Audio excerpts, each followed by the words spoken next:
I wrote it many, many years ago.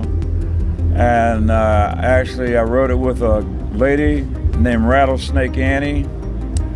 And I happened to walk into a nightclub one night where she was performing, and she didn't know I was there. And she was up on stage, and she said, "This is a song that I wrote that David Allan Coe stole from me."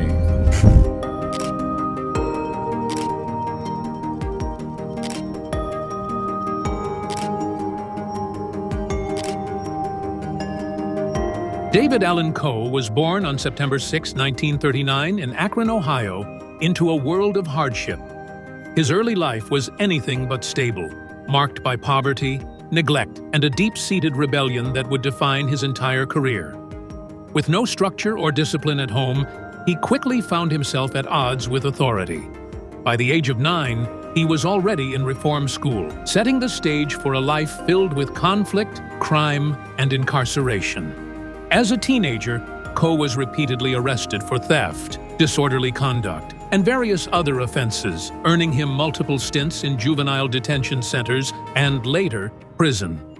His inability to follow the rules made him a target for law enforcement, and his time behind bars only hardened his attitude towards society. Rather than rehabilitate, he embraced his outlaw status, shaping the rebellious persona that would later define his music. For Coe, prison wasn't just a punishment, it was a way of life. It introduced him to the darker side of humanity, but it also gave him stories to tell. The experiences he endured behind bars, violence, isolation, and survival became the foundation of his songwriting, making his lyrics feel authentic and raw in ways few other country artists could match. While Coe's time in prison shaped his tough persona, it also led to one of the biggest myths of his career, the claim that he was once on death row. Claiming to have been on death row, but was it true? For decades, David Allan Coe has insisted that he spent time on death row, claiming he killed an inmate in self-defense after an attempted assault. According to Coe, he narrowly avoided execution, giving his outlaw image even more credibility. The idea of a convicted killer-turned-country singer added to his mystique, making him seem like someone who had truly lived the hard life he wrote about. However, official prison records tell a different story. There is no evidence that Coe was ever sentenced to death or even charged with such a crime. Investigators and journalists have debunked the claim multiple times, pointing out that while Coe did spend years in prison, he was never on death row. Despite this, Coe never fully backed down from the story. Some fans believe he exaggerated the truth for dramatic effect, while others argue that records could have been lost or altered. Regardless of whether it was fact or fiction, the legend only added to Coe's myth, making him one of the most intriguing figures in country music history. Though the truth about his prison stories remains debated, there's no denying that it was behind bars where Coe discovered his true calling, music. Finding music in prison, inspired by Screamin' Jay Hawkins. While serving time in the Ohio Penitentiary, Coe met Screamin' Jay Hawkins, a blues and rock singer known for his wild stage presence. Hawkins encouraged Coe to pursue music seriously, telling him that his stories and raw energy could be transformed into something powerful. Taking this advice to heart, Coe learned to play guitar and began writing dark, unfiltered songs about his experiences in prison. His lyrics painted a picture of life behind bars that few artists could authentically capture. His gritty perspective led to his first album, Penitentiary Blues, 1970, a record filled with harsh storytelling and raw emotion. Though the album failed commercially, it gained him a cult following among outlaw country fans. Coe was different from the mainstream country artists of the time. His music was unpolished, aggressive, and brutally honest. It set the stage for his future, marking him as a songwriter who wasn't afraid to break the rules. After leaving prison, Coe knew he wanted to make it big in country music, but without money or a home, he had to survive on the streets before he got his first big break. Living in a hearse and busking in Nashville, determined to make a name for himself, Coe moved to Nashville after his release. With no money and no home, he lived in a hearse parked outside the Ryman Auditorium. His unconventional lifestyle only added to his outsider image, a long-haired, tattooed ex-con trying to break into a conservative industry. For months, he performed on street corners, hoping to catch the attention of record executives. His persistence finally paid off when he was discovered by Shelby Singleton of Plantation Records, who saw potential in Coe's unfiltered, rebellious style. This signing gave Coe his first real shot at a music career, but his rough start in Nashville set the tone for his entire journey. He would always be the outcast of country music, walking the line between mainstream success and underground rebellion. Though his singing career was slow to take off, Coe found success as a songwriter, penning hits for other artists before making it big himself. Breakthrough as a songwriter, but not as a singer. While David Allan Coe struggled to gain recognition as a solo artist, his true breakthrough came as a songwriter. His raw, emotional storytelling caught the attention of country music insiders, leading to a pivotal moment in 1973 when he wrote "Would You Lay With Me in a Field of Stone" for Tanya Tucker. The song became a #1 country hit, proving that Coe's songwriting could resonate with mainstream audiences, even if his own music was too rough for radio play. Other major artists soon took notice of Coe's ability to craft powerful lyrics. Country legends like Johnny Cash, Willie Nelson, and George Jones recorded his songs, helping to bring his words to a wider audience. Though Coe wasn't dominating the charts himself, he was earning respect behind the scenes, becoming one of the most in-demand songwriters in outlaw country. Despite his songwriting success, Coe still longed for mainstream recognition as a performer. But his image, long hair, tattoos, a defiant attitude, and a prison background, made him too wild for Nashville. The industry wanted polished stars, and Coe was anything but. Yet, in 1975, a song came along that would finally give him his first taste of chart success. While Coe had written hits for others, he needed a song that would finally put him on the map as a solo artist. That moment arrived in 1975, thanks to a song he almost refused to record. The song that changed everything. "You Never Even Called Me by My Name." In 1975, David Allan Coe recorded what would become his signature song, "You Never Even Called Me by My Name." Written by Steve Goodman and John Prine, the song was a tongue-in-cheek take on country music cliches, playfully mocking the idea of the perfect country song. At first, Coe refused to record it, insisting it wasn't authentic enough. In response, Goodman added a final verse that referenced mama, trains, trucks, prison, and getting drunk, making it the ultimate country song. Coe finally agreed to record it, and the gamble paid off. The song became a top 10 hit, reaching number 8 on the country charts. The success of "You Never Even Called Me by My Name" proved that Coe could connect with mainstream country audiences. However, rather than lean into his newfound success, he doubled down on his outsider status. He saw himself as an outlaw, not a polished Nashville star, and he made it clear that he wasn't interested in playing by the rules. As outlaw country exploded in popularity, Coe believed he deserved a spot among the greats, but his over-the-top persona made him both a star and a joke in the movement. The outlaw country movement, fighting for credibility. The late 1970s saw the rise of outlaw country, led by icons like Waylon Jennings, Willie Nelson, and Merle Haggard. These artists rejected Nashville's clean-cut image, embracing a grittier, more rebellious sound. Naturally, Coe saw himself as a perfect fit for the movement, but there was a problem. Many of the true outlaws didn't fully accept him.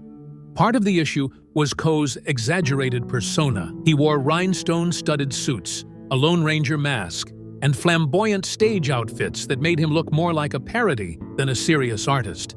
While Jennings and Nelson had their wild sides, they still carried an authenticity that Nashville respected. Coe, on the other hand, often came across as a self-made outlaw, someone who was trying too hard to fit in. Despite this, albums like Long-Haired Redneck, 1976, and Rides Again, 1977, showcased Coe's raw storytelling and rebellious spirit. He had a dedicated cult following, but he still struggled to earn the same respect as other outlaw country legends. Instead of trying to win over critics, Coe took a different approach. He went underground. If Nashville wouldn't accept him, Coe decided to push the boundaries even further, releasing music that was too extreme even for outlaw country. Underground X-rated albums, too offensive for Nashville. In the late 1970s and early 1980s, Coe released a series of underground albums that would become some of the most controversial in country music history. These records, including Nothing Sacred and Underground album, featured highly explicit lyrics filled with racist slurs, misogyny, and crude humor. Songs like "Na Fucka Her" and "Pac Whipped Again" sparked massive backlash. While Coe defended these tracks as satirical and not meant to be taken seriously, many fans and critics saw them as crossing the line. Even in the world of outlaw country, where pushing boundaries was the norm, Coe's underground records were too much. These albums permanently shut Coe out of mainstream country radio. While Willie Nelson and Waylon Jennings were thriving, Coe had effectively burned his bridges with Nashville. He had his die-hard fans, but his reputation as a reckless, offensive outsider made it nearly impossible for him to break into the mainstream again. As if alienating Nashville wasn't enough, Coe also found himself in high-profile feuds, including one with Jimmy Buffett that turned ugly. The feud with Jimmy Buffett, from copyright claims to car wrecks. David Allan Coe was no stranger to controversy, but one of his most infamous feuds was with Jimmy Buffett. The trouble started when Buffett accused Coe of plagiarizing his hit song Changes in Latitudes, Changes in Attitudes, for Coe's own track, Divers Do It Deeper. Rather than settle the dispute quietly, Coe responded in the most Coe-like way possible, by writing an insulting song about Buffett. The track, included on Nothing Sacred, mocked Buffett with crude lyrics, further escalating the tension between the two. The feud took a bizarre turn when Coe allegedly smashed Buffett's car with his Jeep in a drunken rage. Whether true or not, the incident only reinforced Coe's reputation as an unpredictable outlaw, someone who let his temper get the best of him. While Coe was fighting with Buffett, his personal life was falling apart. By the 2000s, he was on the verge of losing everything. Financial ruin, losing his songs in bankruptcy. By the early 2000s, Coe's reckless spending and IRS debts had caught up with him. He was forced to declare bankruptcy, losing nearly everything, including the rights to his biggest songs. One of the most devastating losses was Take This Job and Shove It, a song that became a massive hit for Johnny Paycheck. Coe had written the song, but after his financial troubles, his entire catalog was sold for just $25,000. This meant that he no longer earned royalties from the music that had defined his career. Unlike Willie Nelson, who managed to recover from his own IRS debts, Coe never truly bounced back. He continued to tour, but his days of big paychecks and mainstream influence were over. As if bankruptcy wasn't bad enough, Coe soon faced death itself in a horrific car accident. Near-death experience, surviving a horrific car crash. By 2013, David Allan Coe had already endured a lifetime of hard living, but nothing prepared him for the near-fatal car accident that nearly took his life. While driving through Ocala, Florida, his SUV was hit by a semi-truck, flipping multiple times on impact. Given his age and health, many feared he wouldn't survive. Miraculously, Coe emerged from the wreckage alive, suffering only broken ribs, bruises, and minor injuries. Considering the severity of the crash, it was almost unbelievable that he wasn't killed. Some fans saw this as a sign that Coe was indestructible, the ultimate outlaw who had defied death yet again. Though the accident was a wake-up call, Coe refused to slow down. Despite health issues and physical pain, he continued touring and performing, proving that even in his 70s, he wasn't ready to quit. But the crash marked the beginning of a difficult period for the outlaw, as age and exhaustion caught up with him. While Coe was best known for outlaw country, he also had a love for rock and metal. In the 2000s, this passion led to one of the most unexpected collaborations of his career. Collaborations with heavy metal artists. David Allan Coe had always been a musical rebel, but few expected him to venture into the world of heavy metal. His deep, gravelly voice and rebellious attitude made him a natural fit for hard rock, and in the early 2000s, he found an unlikely partner, Dimebag Darrell, the legendary guitarist of Pantera. Together, they recorded the album Rebel Meets Rebel, a fusion of country and metal that pushed Coe into new musical territory. The project featured Dimebag's signature guitar work, blending with Coe's outlaw country lyrics in a way that had never been done before. Fans were divided. Some praised the album for its innovation, while others felt Coe had strayed too far from his country roots. Unfortunately, the album's release was delayed due to tragedy. Dimebag Darrell was murdered in 2004, and Rebel Meets Rebel wasn't released until 2006, 2 years after his death. While it never became a mainstream success, it showcased Coe's ability to break boundaries and solidified his reputation as a musician who played by his own rules. While Coe's music always pushed limits, his offstage behavior made him just as infamous. Over the years, his violent outbursts and run-ins with the law would further isolate him from the music industry. Legal troubles and reputation for violence. David Allan Coe had a long history of trouble with the law, and even after his music career took off, he couldn't seem to escape controversy. Throughout the years, he was arrested multiple times for assault, reckless driving, and unpaid debts. His temper was legendary, and many in the industry feared working with him due to his erratic behavior. One of the most disturbing aspects of Coe's outlaw reputation was his alleged history of carrying loaded weapons to concerts. Some venues refused to book him, afraid that his unpredictability could lead to dangerous situations. Others embraced the wild image, knowing that fans came to his shows expecting chaos.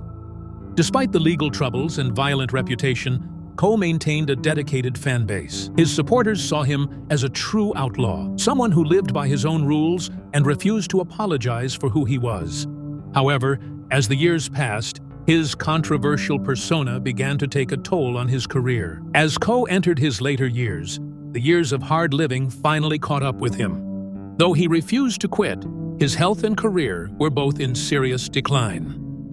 Struggles with health in later years. By the time Coe reached his 70s, years of reckless living had taken their toll.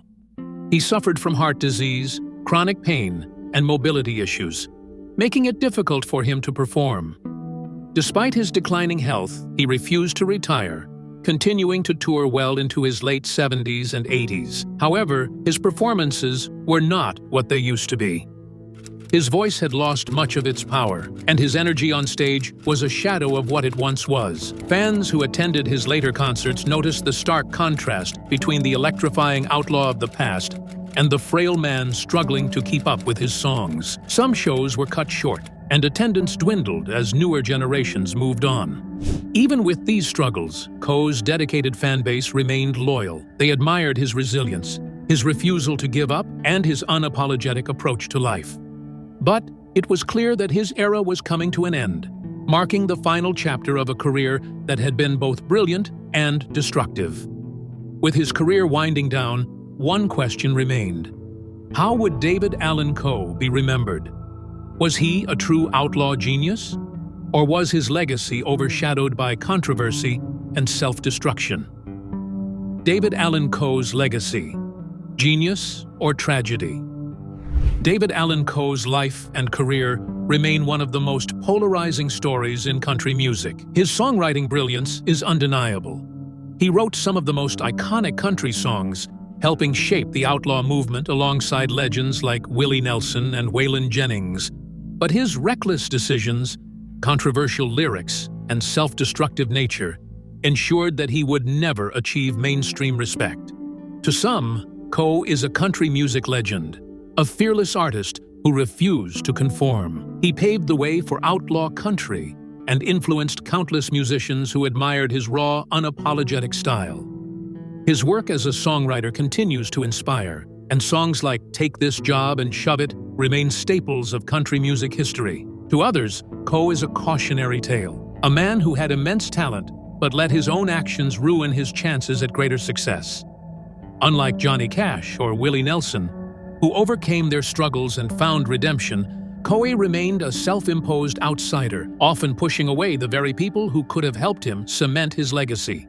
One thing is certain: David Allan Coe will never be forgotten. Whether viewed as a musical genius or a wasted talent, his impact on outlaw country is undeniable. David Allan Coe's life was a roller coaster of highs and lows. From his troubled youth to outlaw fame, from chart-topping success to self-inflicted downfall. He was a man of contradictions, both a brilliant songwriter and a reckless rebel, a performer who refused to play by the rules but often suffered for it. His music continues to be celebrated and criticized, ensuring that his legacy remains as unpredictable as the man himself. While Nashville may never fully embrace him, his cult following will continue to keep his music alive for generations. In the end, David Allan Coe will be remembered exactly as he wanted, as an outlaw, a storyteller, and a man who lived life on his own terms.